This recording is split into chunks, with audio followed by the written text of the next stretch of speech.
Ever wonder why Tony's laugh here feels so real? It turns out James Gandolfini's laugh in this scene was 100% genuine.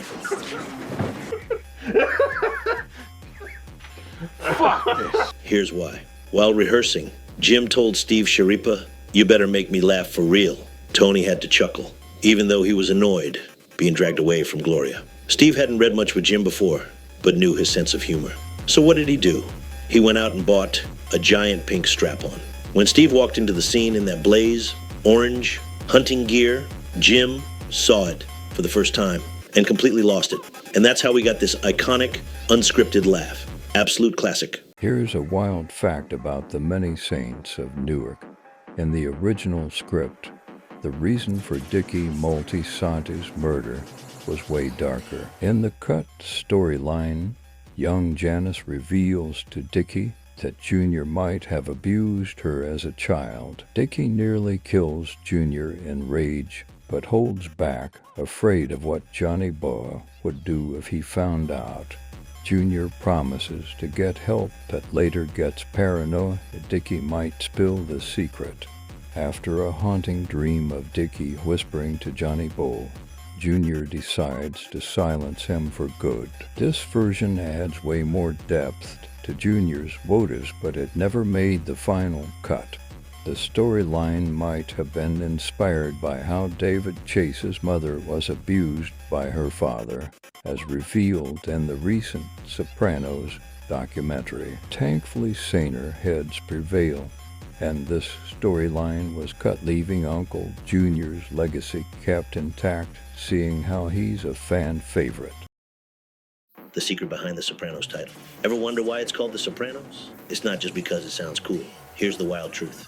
Creator David Chase named the show after his high school friends. Yep, you heard that right. Chase didn't pick Sopranos because it was catchy. He was inspired by his old pals, and the name stuck. So next time you watch the show, remember, you're seeing a tribute to David Chase's real-life crew. Was Tony Soprano just a selfish mob boss? Or did he actually love Carmela? The answer might surprise you. Let's break it down. On one hand, Tony had moments of real compassion. Remember when AJ had his breakdown? Tony didn't just step up as a father. He showed real care for Carmela's pain, putting his ego aside for her. But on the flip side, Tony's repeated affairs tell a different story. From Irina to Gloria and countless others, his infidelity wasn't just betrayal. It showed that his loyalty to Carmela often took a back seat to his own desires. And what about the spec house? Sure, it was a grand gesture, but was it love or an attempt to pacify her while maintaining control of their marriage? He also fiercely defended her honor within the mob world, but some could argue this was more about protecting his own image than showing true love.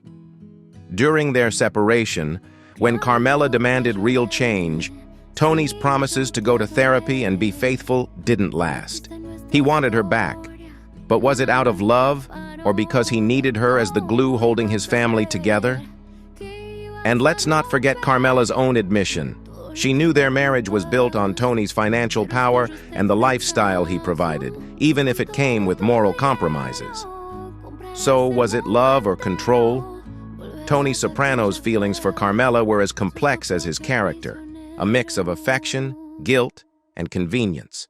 But what do you think? True love or just another way for Tony to get what he needed? Comment below and subscribe for more deep dives into The Sopranos. Let's unravel the truth together.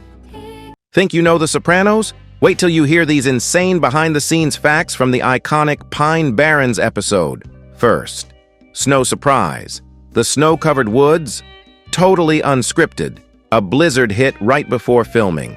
That light snowfall you see when Paulie and Christopher enter the woods.